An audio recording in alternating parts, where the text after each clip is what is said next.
Eu saúdo a amada igreja com a gloriosa paz do nosso Senhor e Salvador Jesus Cristo. Amém, irmãos?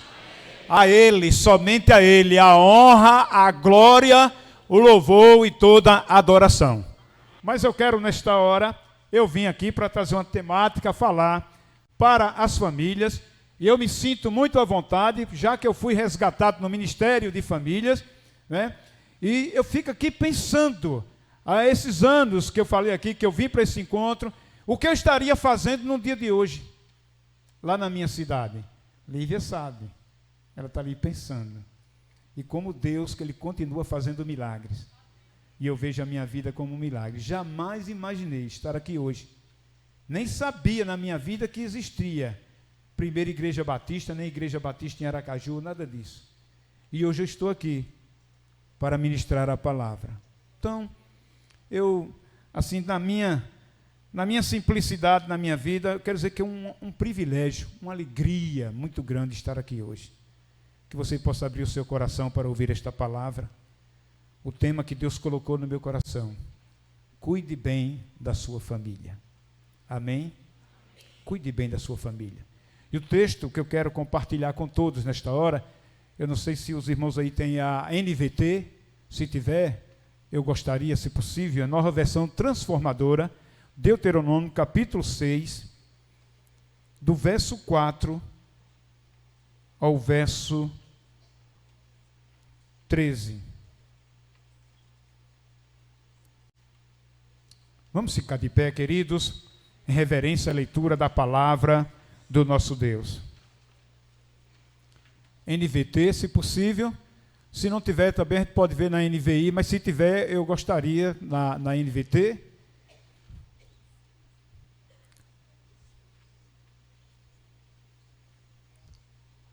Do 4 ao 13, diz assim a palavra do nosso Deus. Ouça, ó Israel, o Senhor, nosso Deus, o Senhor é único. Ame o Senhor, seu Deus, de todo o seu coração, de toda a sua alma, de toda a sua força. Guarde sempre no coração as palavras que hoje eu lhe ordeno, que eu lhe dou.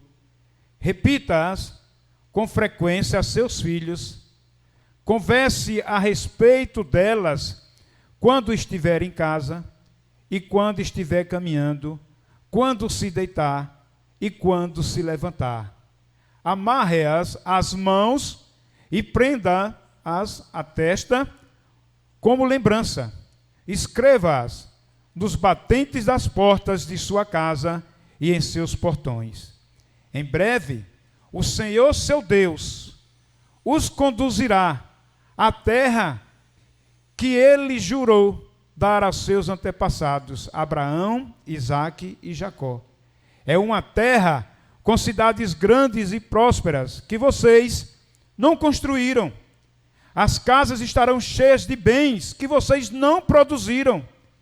Vocês tirarão água de cisternas que não cavaram e comerão os frutos de vinhedos e oliveiras que não plantaram. Quando tiverem comida até se fartarem nessa terra, cuidem, tenham cuidado, para não se esquecerem do Senhor, que os libertou da escravidão na terra do Egito.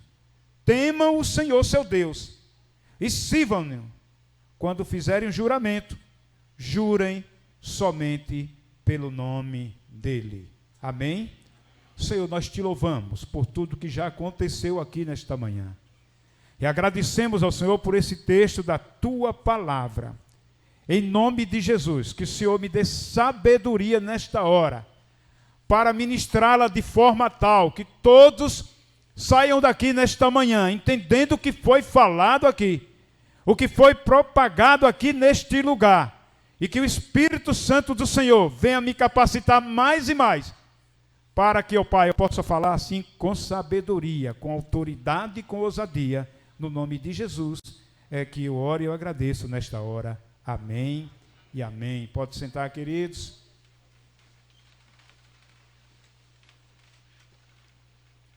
Cuide bem de sua família. E um pastor muito admirado pela sua igreja, pastor amado pela sua igreja, um pastor que estava ali já há um bom tempo à frente de uma igreja. Ele sentiu desejo no coração. Ele queria ver a sua igreja diferente, ele queria ver a igreja com famílias que eram envolvidas, famílias que estavam ali vivendo verdadeiramente o evangelho. Ele pedia, ele clamava por um reavivamento daquela igreja. E ele se esforçou, ele se esmerou, ele pregou durante 3 anos nesse propósito, irmãos. Durante 3 anos, ele se esforçava, mas ele não via resultado, ele não tinha um resultado esperado durante todo esse tempo.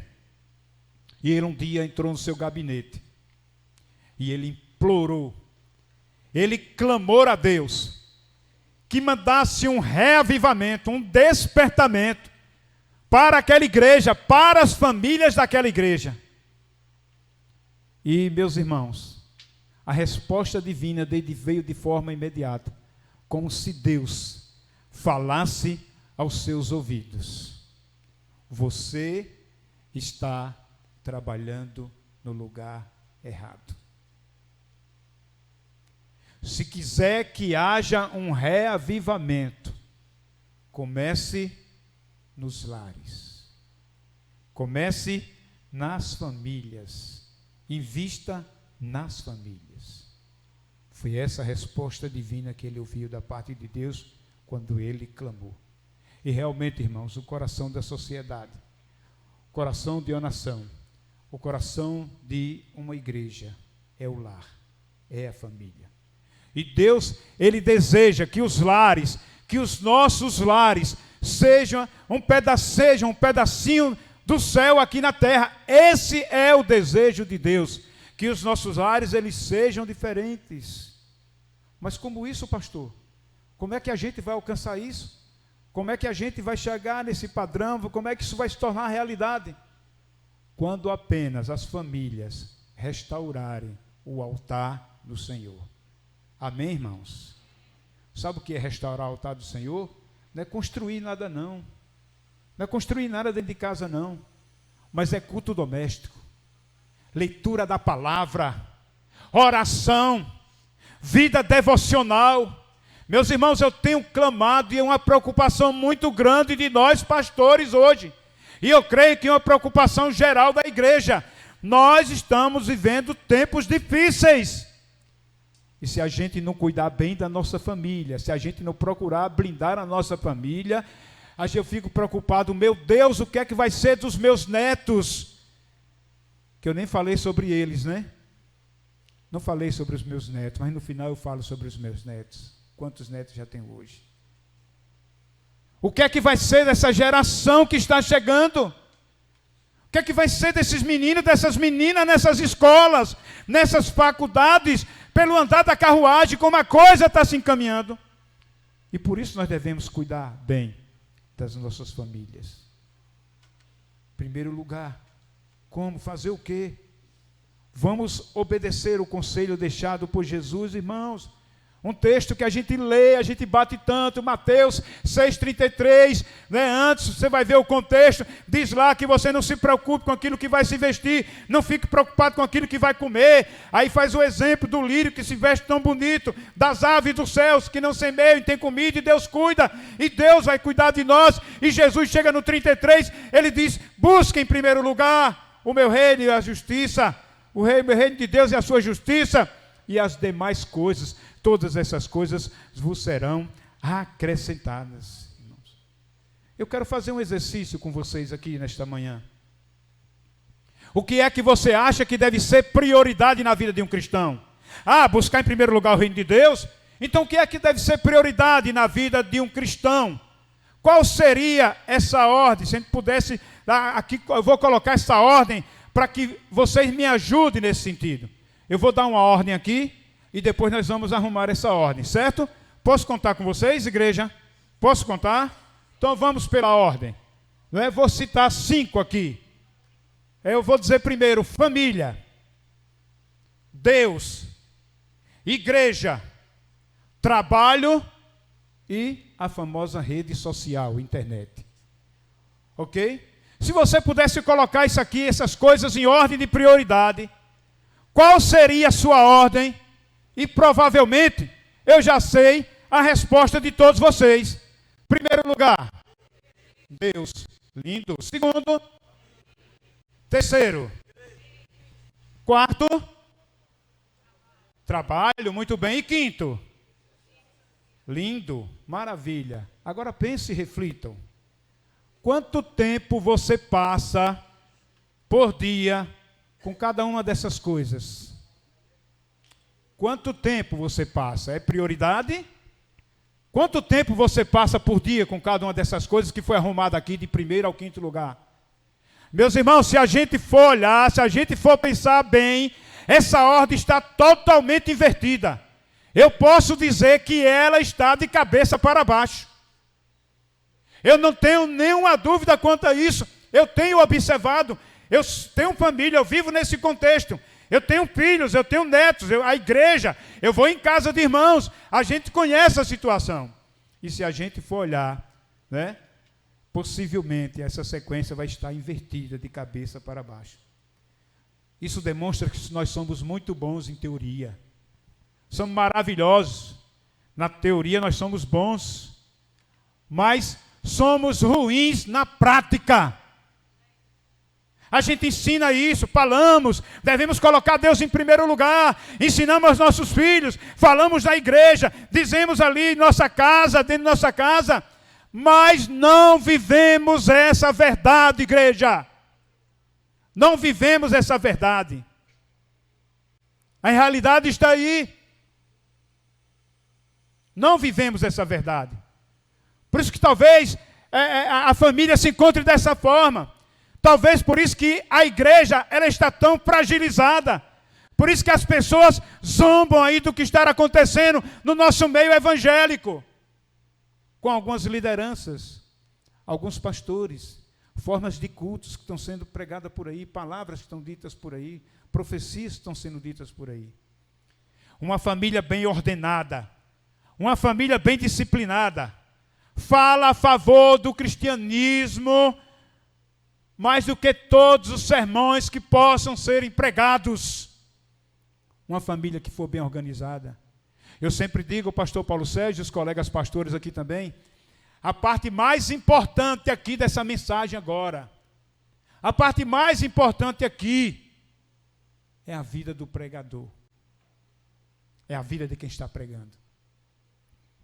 Tem muita gente pregando bonito, tem muita coisa linda, mas infelizmente,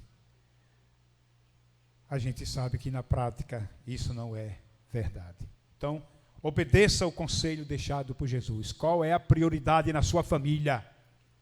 Qual é a prioridade na sua casa? Em segundo lugar, valorize a espiritualidade. No texto que nós acabamos de ler, a gente precisa investir na vida espiritual da família. É muito lindo, a gente vem aqui ver esse coral maravilhoso. Houve tantas mensagens, ontem foi dia de festa aqui, à noite vai ter mais. Mas aí, o que é que eu tenho feito dentro da minha casa? Só isso é suficiente? Vir à igreja somente? E depois, quando a gente chega em casa, o que é que a gente faz?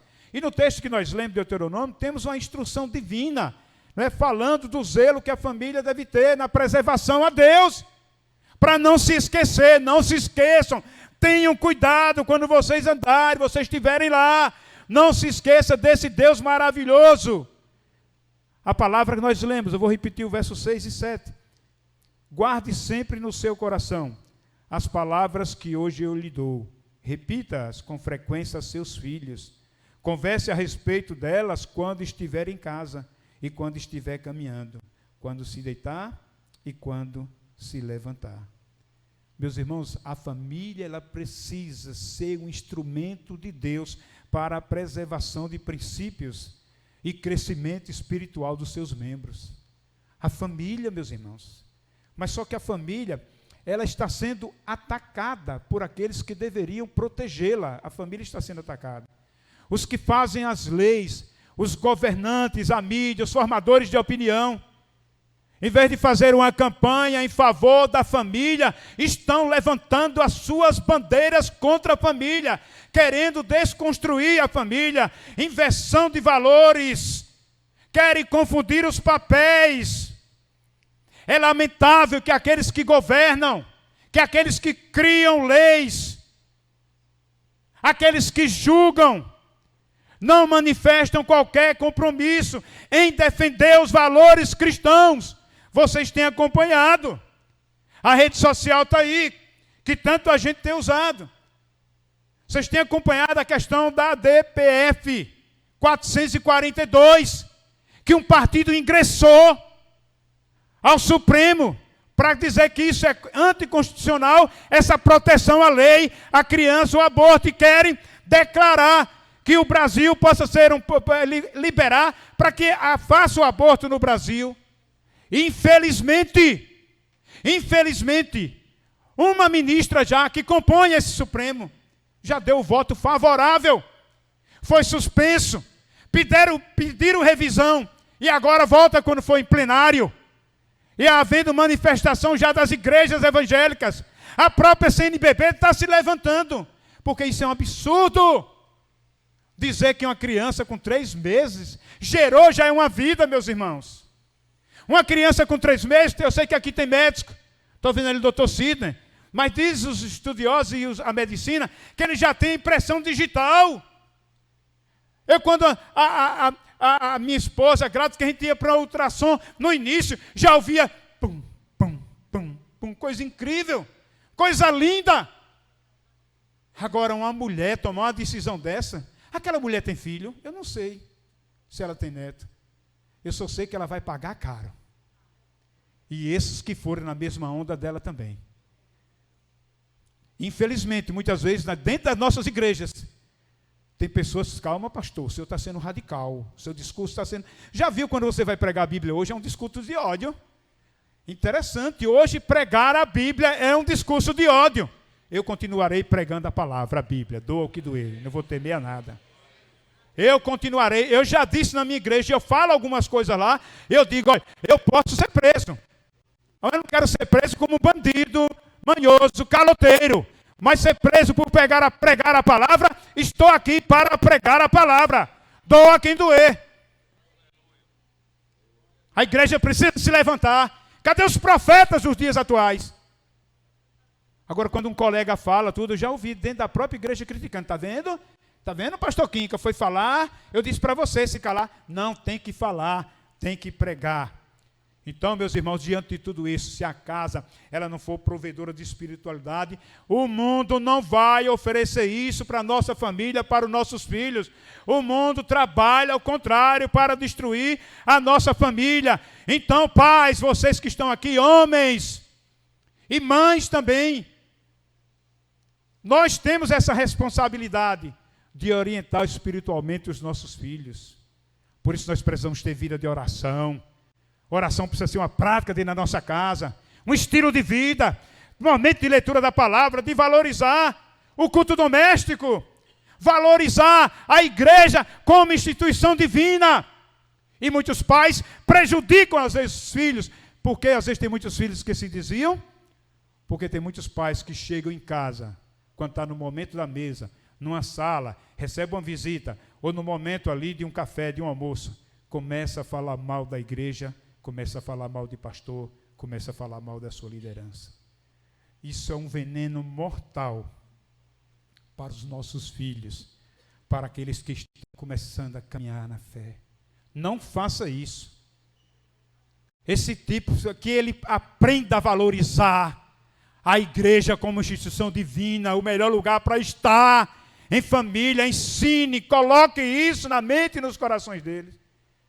Não é preciso perceber, meus irmãos, que a nossa sociedade vai de mal a pior. E Paulo, escrevendo a Timóteo, já dizia isso lá no capítulo 2, no 2 Timóteo, capítulo 3, perdão, ali do 1 ao 4, que os outros tempos seriam difíceis, os homens seriam arrogantes, blasfemadores, roubadores, violentos, zombam de Deus, e é isso que está acontecendo. Os noticiários se encarregam aí de nos informar dia a dia a situação moral de um nosso mundo decadente, que é que a gente vê hoje? Homicídio, violência, traição, corrupção. Lares, filhos matando pais, ou pai matando filhos. Abuso sexual dentro de casa. Isso está acontecendo, meus irmãos. E acontece lá na minha cidade, no interior. Em cidade pequena, em povoado, em distrito. Não é só capital Aracaju, não. Não é só São Paulo, não. A gente vê aquele programa de TV, mas acontece lá. Eu conheço casos em Lagarto de pais que abusaram filhas e filhos. A gente conhece, a gente é pastor, a gente é procurado. A gente sabe disso. Mulheres sendo violentadas. Mulheres, né? Assim, violência tanto física como emocional. Quantas mulheres sofrendo?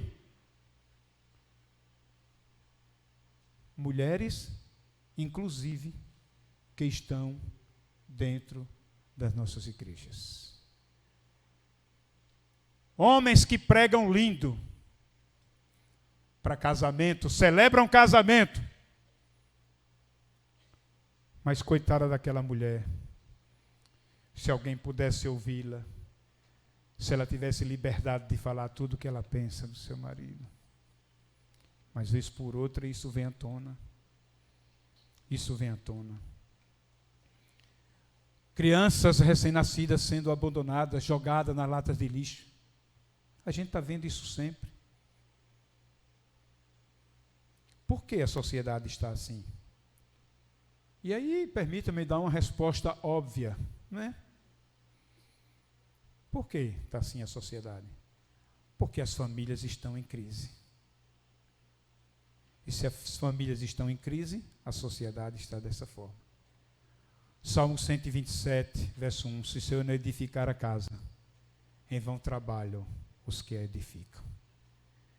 Então, meus irmãos, vamos investir na espiritualidade da nossa família, da nossa casa.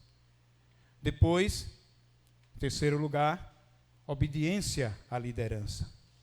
E esse é um princípio muito desgastado em nossas famílias nesse tempo. Porque a obediência à liderança já começa no lar. A palavra de Deus, que tanto a gente lê, que tanto a gente bate. Efésios mesmo 5:22 diz que mulheres sejam sujeitas aos vossos maridos.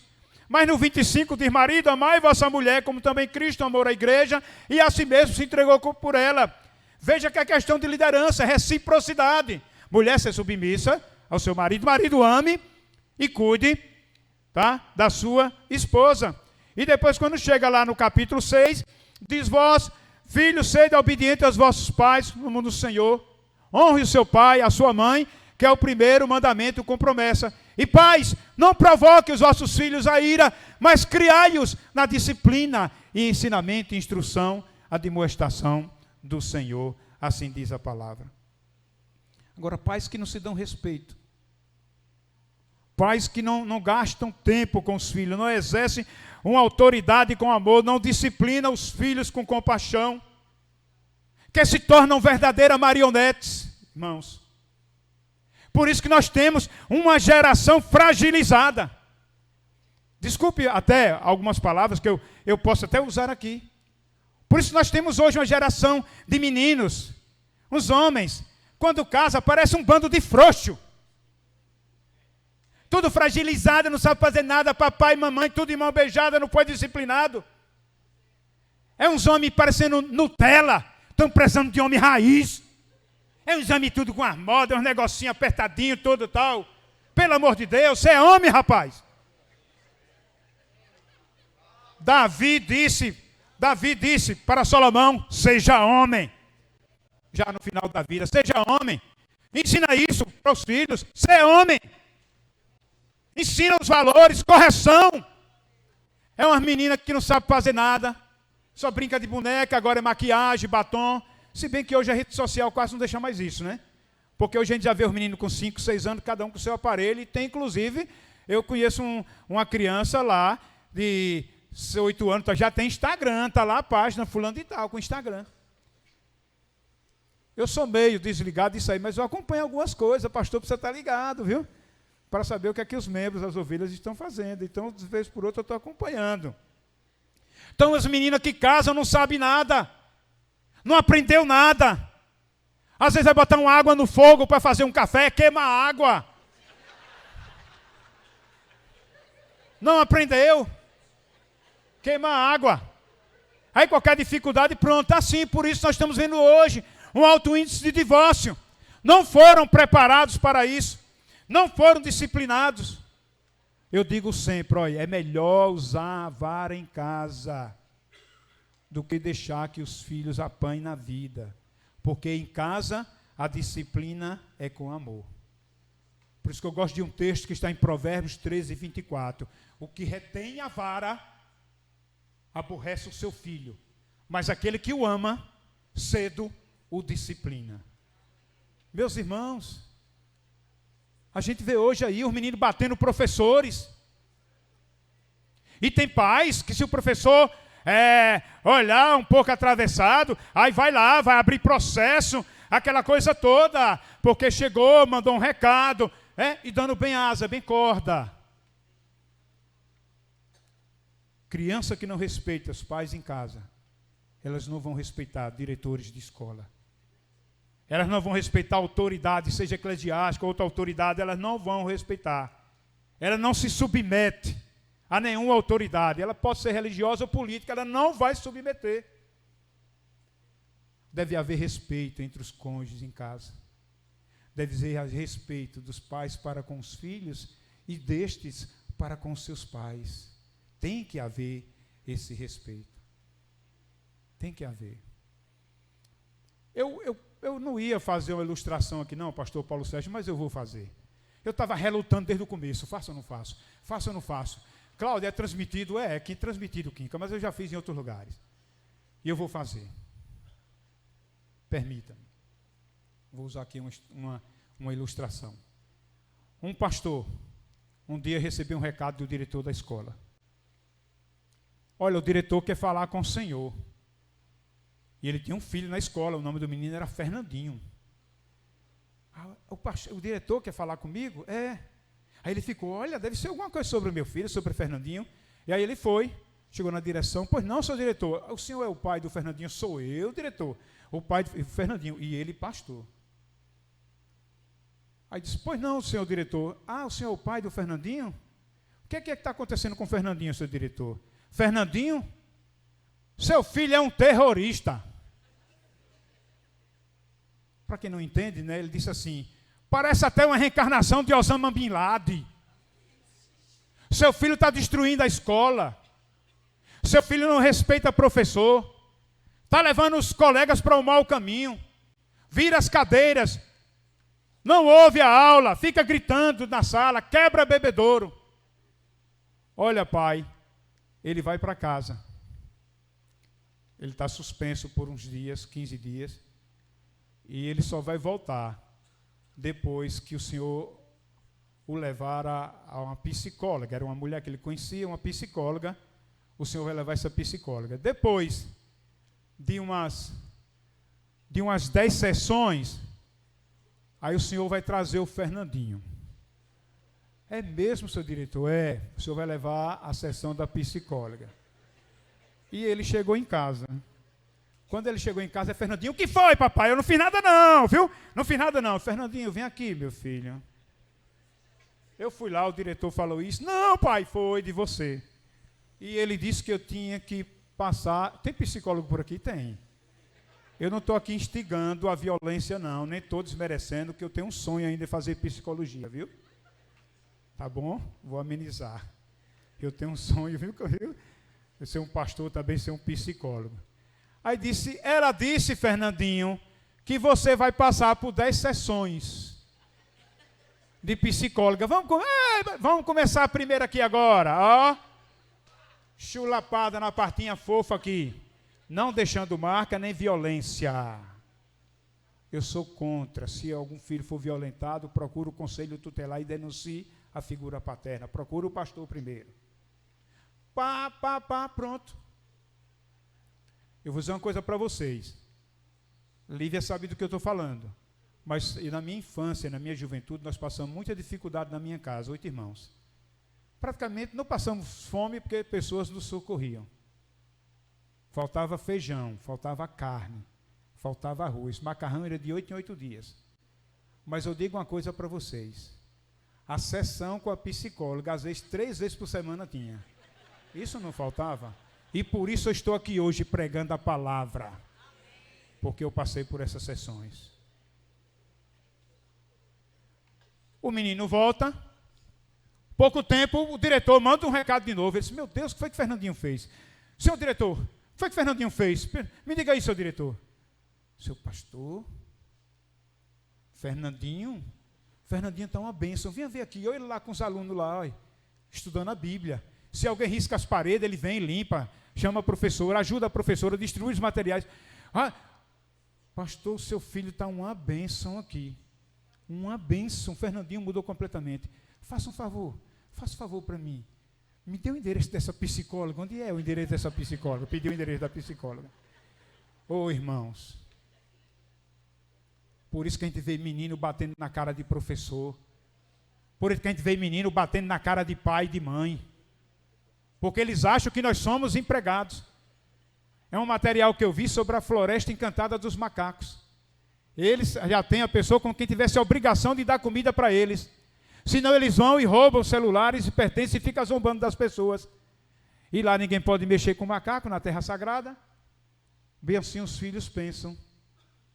Assim como os macacos, que os pais são empregados. Ah, você não vai fazer nada. A sua obrigação é estudar. Que bobagem. Não é mais do que o dever dele. Por que a gente não põe um filho, uma menina para lavar um prato? Por que um rapaz sai, deixa a cama lá, larga a toalha pelo chão, deixa a cueca no sofá, a menina não lava a calcinha? Por quê? Nós estamos errando. Nós queremos ajudar, ensinar. E pela nossa ignorância a gente erra. Não é por maldade não, irmãos. Entendeu, pastor Paulo Sérgio? A gente erra não é por maldade. É porque a gente quer daquele jeito. Mas não é por maldade que a gente faz. Então está em tempo. Cuide de sua família. Né? Cuide de sua família. Outra questão, Marco, que nós temos deixado. A bênção. Hoje a gente não tem que ver mais isso nas casas. Eu fui criado no tempo, benção pai, benção mãe. Benção meu tio, benção minha tia. Temos deixado esse marco. Hoje os meninos, boa noite, tchau, velho, valeu, coroa, beleza, tudo bem, tchau aí, vou nessa, viu, valeu. Você sabe o que é um filho, ele crescer e ouvir sempre ele dizer, benção meu pai, minha mãe, e ouvir, Deus te abençoe, Deus te abençoe, Deus te abençoe. Nós deixamos. A mesa, perdemos. Nossas casas viraram pensões. Hoje, depois da pandemia, muito se pede alimento. Aqui, meu Deus, lá é moto cruzando a cidade toda, é uma loucura. Ninguém quer mais cozinhar. E hoje é domingo, marido, não deixe sua esposa cozinhar mesmo, não. Leve ela para comer em algum lugar, tá bom? As unhas feitinhas, maravilha. Cuide da bichinha direita aí, tá bom? Invista aí que você vai ter festa depois, mais tarde. Tá bom? É. Tá bom? É isso aí, leve para um lugar, tem tanto lugar bacana aqui em Aracaju e tal. Não deixa ela sujar, quebrar as unhas não que ela fez tal. Valeu? Mas a comida muitas vezes está no fogão. Aí chega um filho, faz o prato, vai para o sofá. O outro chega, pega o tablet, vai para o quarto. O outro pega, vai para a sala tal. Viraram pensões. Não senta mais à mesa, não ora, não agradece, ore você, filha. Ore hoje, filha, você. Agradeça os alimentos, obrigado, minha mãe preparou. Ore, agradeça. Momento de comunhão, mesa é comunhão. Não sei para que tem na nossa casa.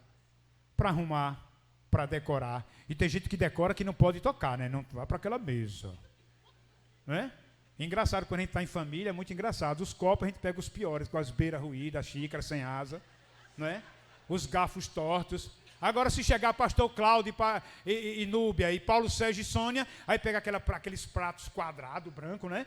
Bonito, negócio inox e tal. Eles merecem. Mas a nossa família, ela merece o melhor. Ah, só está a gente. O que é que tem? Ah, porque só está a gente e bota a panela na mesa preta. Não. Ah, quando chega o pastor Kim que livre, vocês botam os pratinhos bonitinhos, as tigelas. E por que vocês têm que botar as panelas com os cabos queimando na mesa? Procurando os pedaços de carne. É mais ruim, espalha a carne direitinho, que é mais fácil achar. Né? Aquele que fica procurando a coxa do frango e a coxa lá embaixo. Pega espatifar, joga para cá. Né? Vocês observaram, eu estava pensando nisso, algo muito interessante. Vocês lembram um tempo, com quantos anos as crianças iam para a escola?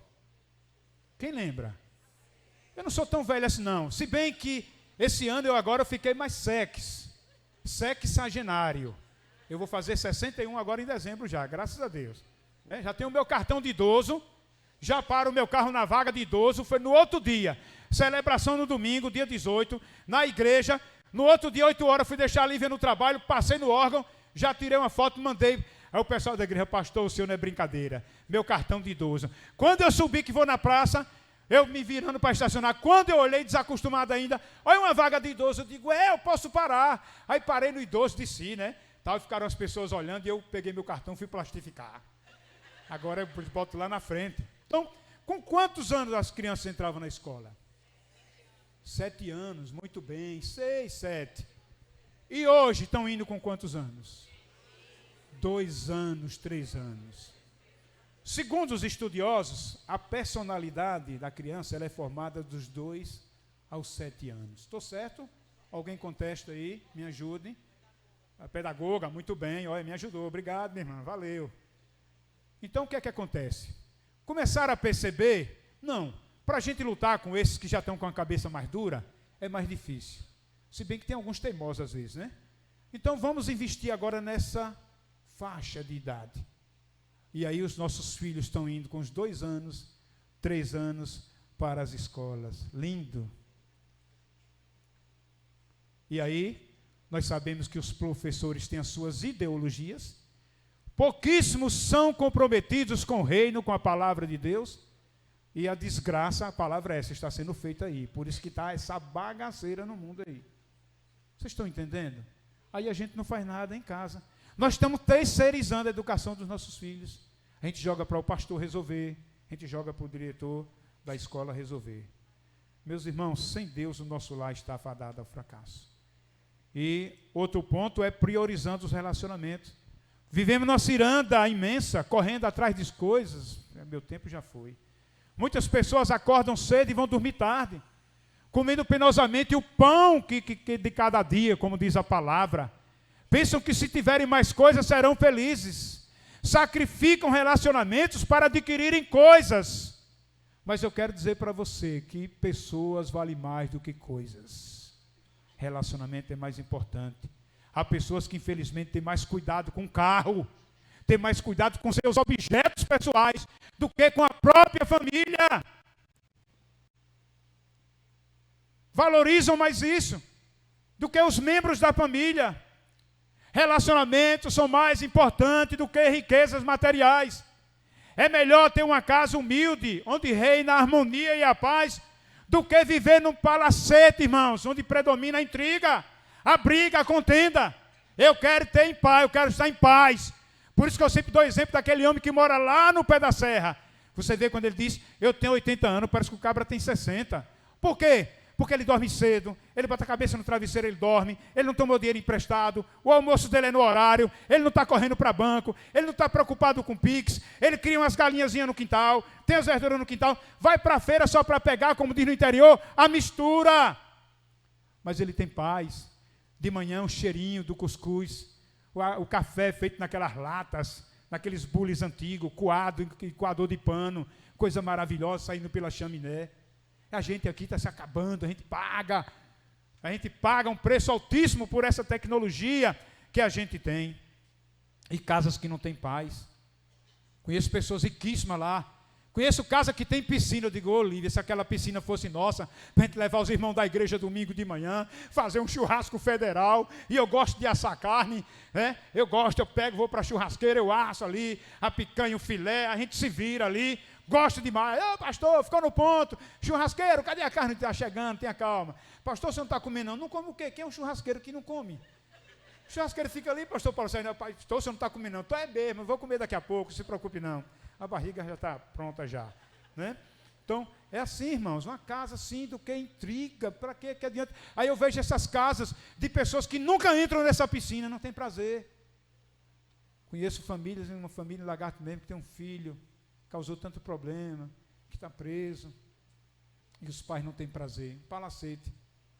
Enquanto outros que moram numa casa simples, irradia aquela alegria, aquela paz naquela casa. Nós estamos vivendo mais ocupados demais, correndo demais, dedicam tempo aos amigos, quase nenhum tempo aos filhos.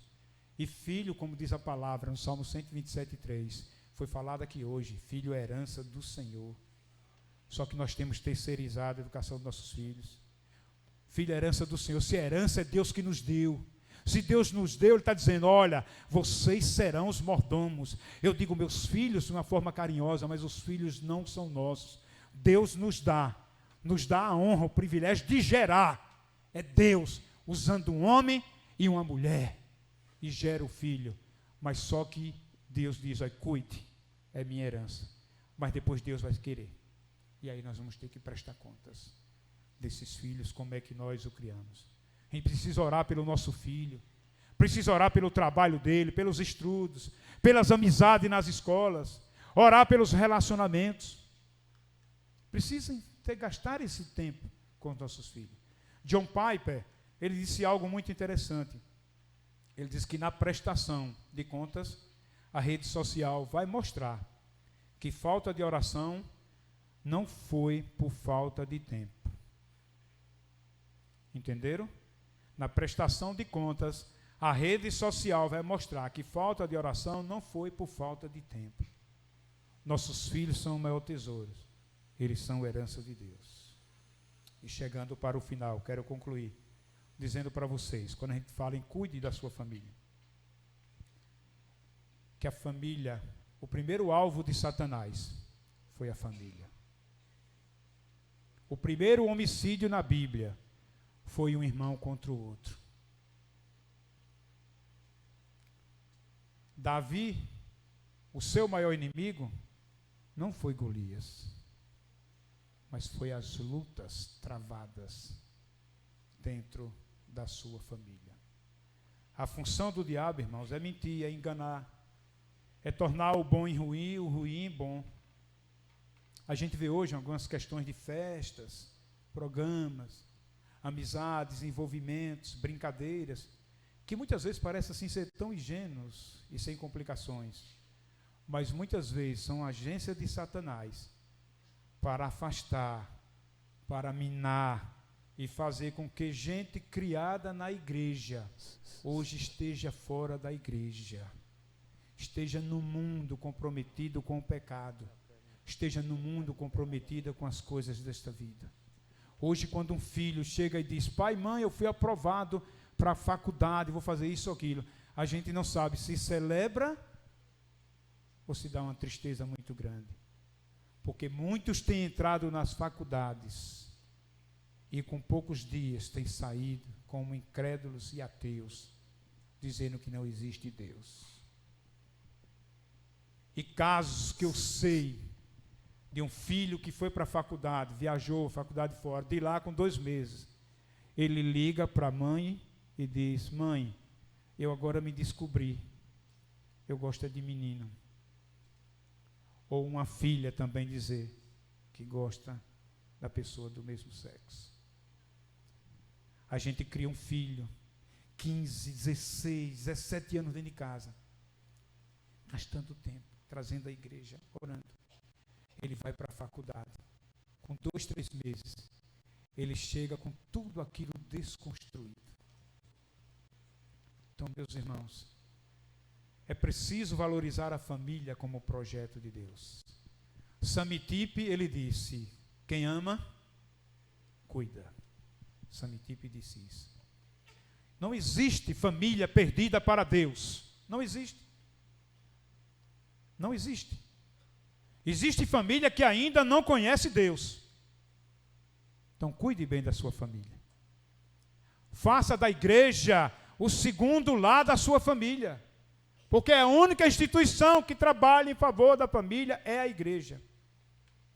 e que a sua resposta para que você cuide bem da sua família seja aquela que Josué deu. Livinha, faz favor. Eu quero voltar um pouco o tempo aqui, já encerrando. Eu quero orar, pedir a permissão ao pastor para fazer essa oração nesta hora. Josué, no final ali do livro de Deuteronômio, ele percebeu como eles estavam vivendo, como o povo que foi instruído estava vivendo, se misturando com quem não devia. E ele tomou uma decisão corajosa. E ele, quando falou ali, ele já disse a decisão dele. E vocês querem servir aos deuses que serviram os vossos pais, da além do Eufrates? Sirvam. Vocês querem viver como eles? Vivam. Mas ele disse, eu só quero dizer uma coisa, eu estou assim parafraseando. Quero dizer que eu e a minha casa serviremos ao Senhor. Meu irmão, todo mundo faz, pastor. Não, mas isso é normal, pastor. Não. O mundo está aí, a tendência é piorar. Mas declare dentro da sua casa, eu e a minha casa servimos ao Senhor. Lívia foi instrumento de Deus. Ela orou por mim 4 anos e meio. Eu era alcoólatra. Tinha perdido meu pai no alcoolismo. Nós casamos na sexta. Quando voltamos para casa no domingo, meu pai, a primeira notícia, ele tinha acabado de falecer. Nós saímos ali direto, não passamos em casa só para deixar bagagem, quem tinha chegado do lua de mel. E fomos para o velatório, para casa, né, velar o corpo. Eu estava indo na mesma linha, mas Lívia orou por mim. E eu vim para esse encontro. E aqui neste lugar, pastor Paulo Sérgio, Lívia ao meu lado. E naquele culto que tem após o encontro, aqui neste lugar, não era ainda essa plataforma, mas foi aqui que eu disse, eu quero dizer que de hoje em diante, eu disse que aqui neste lugar, eu e a minha casa serviremos ao Senhor. Eu louvo a Deus por aquela palavra que eu liberei. E hoje estou aqui, vamos completar agora 36 anos de casados. Temos 3 filhos. Agora, há 15 dias chegou o 4º neto, Davi. Por isso que nós vamos sair daqui rapidamente e seguir, porque estou esperando para a avó dar o banho. A avó está dando lá o suporte, pegou a licença aí de uns dias. E está cuidando do Davi com a Letícia. Rafael, mais velho, casado com o Davi, tem Rafaela, 6 anos e 4 meses, e agora o Davi. O outro do meio é o Lucas, casado com Raquel. Tem a Maria Alice, vai fazer 6 anos daqui a 15 dias. E tem o Pedro, o baterista, de 1 ano e 4 meses. Ganhou de presente do outro avô uma bateria. Precisa ver o barulho que ele faz em casa. E agora chegou o Davi. E tem a Sara, a nossa filha, que está conosco em casa. Eu louvo a Deus por esses anos de vida 2. E digo sempre para a Lívia, o amor, ela sabe do amor que eu tenho por ela, o carinho. Amém? Vamos ficar de pé, eu quero orar nesta hora. Pastor Cláudio, obrigado pelo convite. Pastor Paulo Sérgio, obrigado pela confiança de ceder o púlpito dessa igreja. Flávio, meu querido, estou vendo você agora, um abraço. Deus abençoe. Já falei do Felipe Vasconcelos, já falei do Júnior Tijuca. Não sei se Manassés está aqui, o pastor Manassés. Viu? Mas obrigado vocês. Vamos para lá, a gente vai orar. Senhor, eu te louvo por esta oportunidade, mais uma vez, de estar aqui neste lugar. Agradecendo ao Senhor por esta palavra que foi pregada aqui, foi falada aqui, o Senhor colocou no meu coração. E eu sei que pode ter falado também aos corações de vidas aqui neste lugar. Continua me abençoando, abençoando a minha família, a minha casa. E me usando juntamente com Lívia para o louvor da tua glória. Oramos, meu Pai, por esta igreja aqui, para lares restaurados, famílias restauradas, curadas pelo poder do nome de Jesus, casais que se respeitam e se amam, filhos que sejam obedientes aos seus pais, honrem os seus pais, e pais que criam os seus filhos nos ensinamentos e disciplina do Senhor. Meu Deus, obrigado pela existência dessa igreja, pelos 110 anos de igreja organizada. Abençoa o pastor Paulo Sérgio e a sua família, o pastor Cláudio Cerqueira e a sua família, o pastor Flávio Amorim e a sua família, o pastor Felipe Vasconcelos e a sua família, o pastor Manassés e a sua família, e o pastor Júnior Tijuca e a sua família. Não sei se tem mais algum pastor aqui que faz parte, mas abençoa. Abençoa os diáconos, abençoa a liderança desta igreja e abençoa cada família representada aqui. Em nome de Jesus, eu oro e eu agradeço. Amém e amém. Aleluia. Glória a Deus.